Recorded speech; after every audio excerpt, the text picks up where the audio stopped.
Hey everyone, it's been a while since I did a video update, so I thought I would come in and say hi. Life's been a bit hectic, but yeah, I decided that I needed to do one of these before my surgery, which is coming up. So on the 1st of September, I will be undergoing my bilateral mastectomy with direct to implant, so it should be a one and done kind of surgery. Provided everything goes smoothly, fingers crossed. I'm going to get into the details a little bit, so if surgery or medical stuff makes you a bit squeamish, you can jump ahead. I'll put the timestamp down in the bottom for where you can jump forward to where I'm talking about book stuff. But yeah, so major surgery coming up. I have a lot of mixed feelings about it. I go back and forth on everything because it is prophylactic, which means that I'm doing it to prevent getting cancer in the future. At first I wasn't going to do it. I was just going to get scanned every 6 months. But considering I hate appointments, I put off appointments, I delay appointments, I figured like that's not the way I should go, because chances are I will miss one and then get bad news at the next one. Yeah, and all my doctors and everything said, because of my age, because I'm so young, I'm 42 in September. So, if I live to 80, that's 2 a year, that's going to be 80 scans. Like, it's a lot. So, yeah, decided to do this surgery. When I met with the surgeon, I didn't realize how many options I would actually have. So, yeah, there's a lot of different reconstruction that I could have chosen from. There's one where this is actually their preferred one because,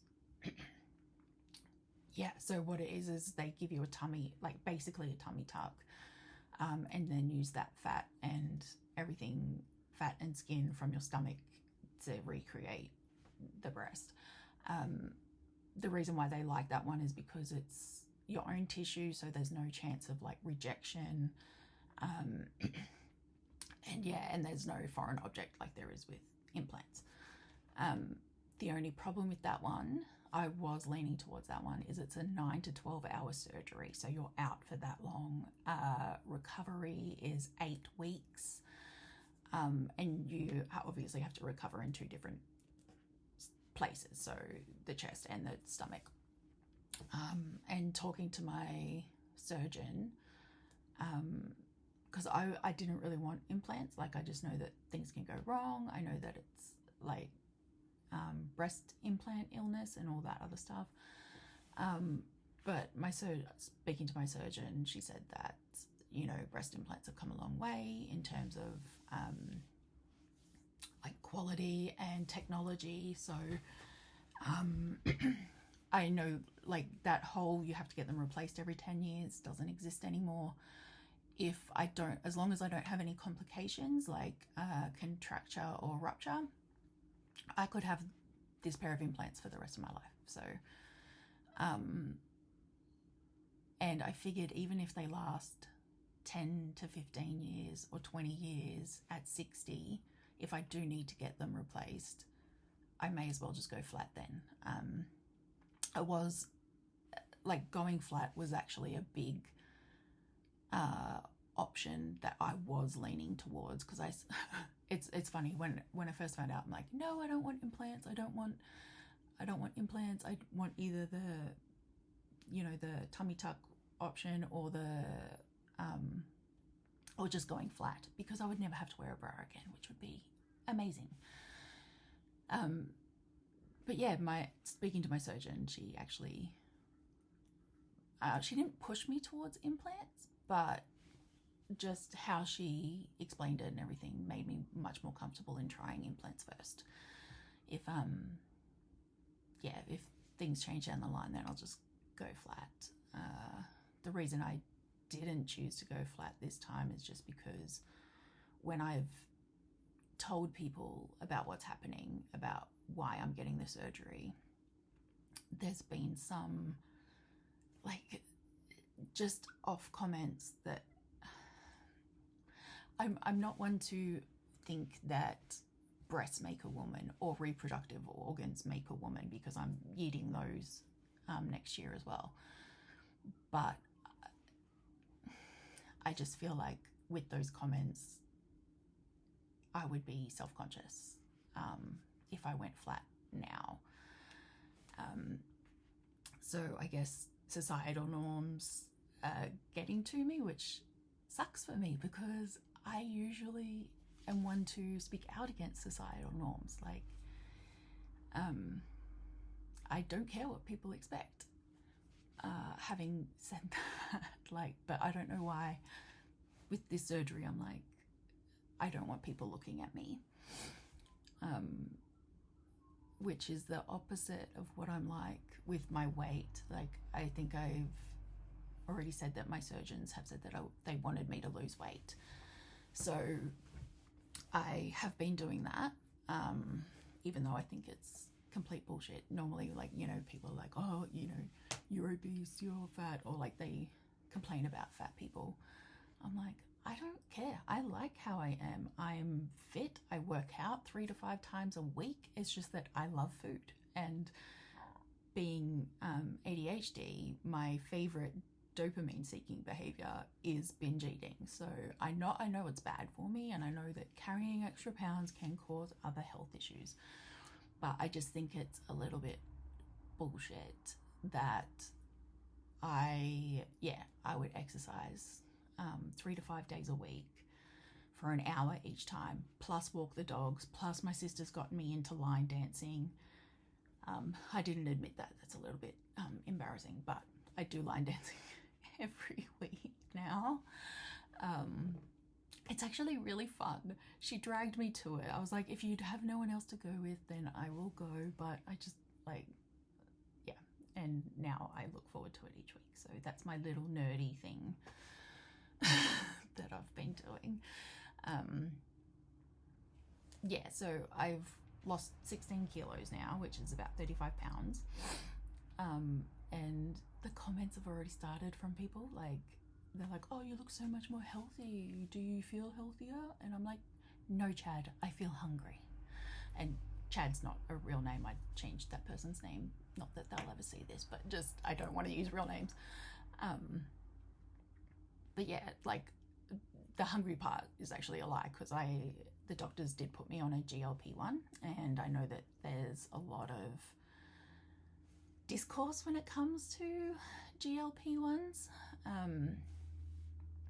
Like, I don't get hungry anymore, and really my body tells me that I'm hungry by almost passing out, so that's not fun. I know there's a lot of discourse around GLP-1s, and some people see it as cheating. It is definitely not cheating, because I still have to make sure that I am eating healthy and that I get enough protein. If I don't get enough protein, that's when I get lightheaded and almost faint, and I don't want to repeat that again, because the last time I did that, I re-broke my foot. So we're not doing that. It has obviously been really good for me. I think it's amazing for people who need it. But because I am getting lightheaded, I'm not lifting as heavy weights, I'm doing all this stuff, I feel like I'm losing muscle as well as fat, which, because there's only so much protein I can eat in a day. But yeah, I just feel weaker on it, which brings me back to, I may have been heavier before, but I was a lot more fitter than I am. I feel like I'm getting, puffed quicker, like during cardio. But, oh, that reminds me, like my shirt says cardio is hardio. But yeah, I feel like I'm getting puffed quicker, and it's just a pain in the ass. But that's just my experience. Obviously, I think these drugs are valuable for those who need it. Like, you know, there's a lot of people online who say that, you know, they're upset that GLP-1s are working because it's cheating and, you know, taking the easy way out. And it's like, no, I think you're just upset that you're realizing that people who are overweight aren't lazy. It's literally a medical condition. I know that for me, hitting perimenopause, it was just like I could be exercising, eating healthy, going in calorie deficit, and the needle wouldn't be moving because just everything has slowed down and stopped. I remember when I was turning 40, my doctor said, don't worry, like they lie, not everything falls apart at 40. And I'm like, yeah, well, I think they're lying because I reckon mine started around 36. And she laughed. I'm like, I'm being serious. You know, that's when my ADHD really got bad. That's when,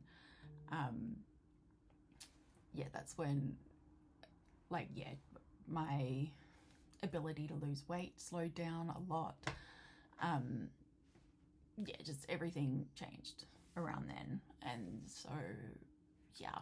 And I do think it is really, really mean that most people hit perimenopause just as their kids are hitting puberty. And my teenager is definitely teenagering right now, and I would really like to get off this ride as quickly as possible. So that's just another thing that's going on at the moment. Oh yeah, no, don't worry, I just have to deal with major surgery and working and making sure that I'm still getting books out so that next year, like, I still have an income. Let's throw a moody teenager on top of that. It's not been fun. But yeah, so that's basically everything in my personal life going on. Work-wise, for those of you who have ordered Talon Miller special editions, most of them have been shipped out, which is good. We've still got about a dozen sitting here that we either are missing the order forms for or the shipping labels for, and we don't know what we've done, but we will sort it out eventually. So yeah, most of you, you're all good. And then we have, sorry, I just have notes here so that I know what to talk about. Oh yes, if you missed out on Talon and Miller special edition, it turns out that we have, I miscounted because everyone knows that I'm bad at math, so it makes sense. And yeah, so we will have another sale of those. We've got, I think it's in between 30 to 40 copies still. But the thing is we don't know when we'll be able to put them up for sale, but I'll do what I did this time and let Patreon know first. I didn't expect to sell out as quickly as we did, so I'm glad that I miscounted and found a couple of extra boxes hidden in our storage, so that's good. Bad news is I don't know when that's going to happen. Hopefully before my surgery, but it might not actually be then because I have to sign them all and T-Rex arms, so I don't think I'll be able to. Writing wise, I'm not doing a lot of it. Saxon and I are co-writing a book that we're pitching to traditional publishers. We're almost finished. We've got maybe a couple of chapters left. And then after that, I get to do a solo book that I'm really excited about, but I'm also really, really nervous about because it's different to what I normally do. It's not sports, it's not anything. It's something I haven't written before. I want to be vague only because last night I actually dreamt that I had finished the draft of this book and there was absolutely no romance in it. So I'm like, that's not gonna work. Nope. And it's not like there was like a couple in it and they didn't get a happily ever after and then that would tank my career. It was literally that, like, there was these two characters, they were vibing, I had every intention of making them get together, and then I'd finished the draft and went, nothing ever happens between them. So very anxiety inducing waking up to that. Yeah, so it's probably gonna be slow going because it's so new to me, and then I'm going to make sure that I get that romance plot in there so I can market it as an Eden Finley book, because last thing I want to do is set up another pen name and start again. Yeah, so there's that. And then so next month, August, just before my surgery, I'm going on a writing retreat with Saxon and a couple of other authors, so that's going to be super exciting because we usually get a lot of words done during those times. You know, it's funny, every time I've been on a writing retreat, we'll get alcohol, we'll get and be like, yeah, like, let's party. If you want to know how authors party, they work, take a break for coffee, they go back to work, they break around 6 or 7, have dinner, have 2 drinks, and then by 9:30 we're all like, I'm exhausted, I'm going to bed. So I'm like, oh, calm down. Yeah, so that's basically what we're going to be doing for 3 days next month, and I'm really excited for it. Yeah, so that's leading up to my surgery, then I'll have my surgery, and then the rest of the year is going to be taking it day by day. They say that you have the little T-Rex arms for quite a while because you can't extend your arms.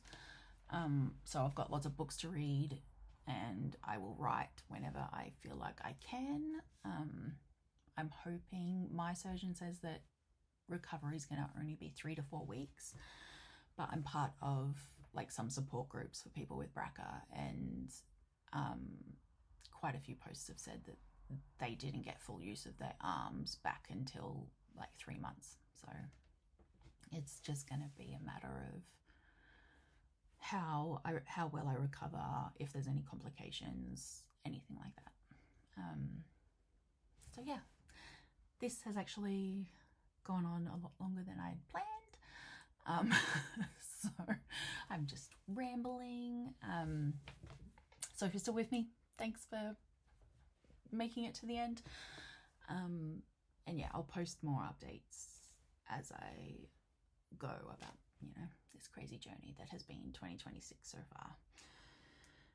And I will, catch you up another time. Bye.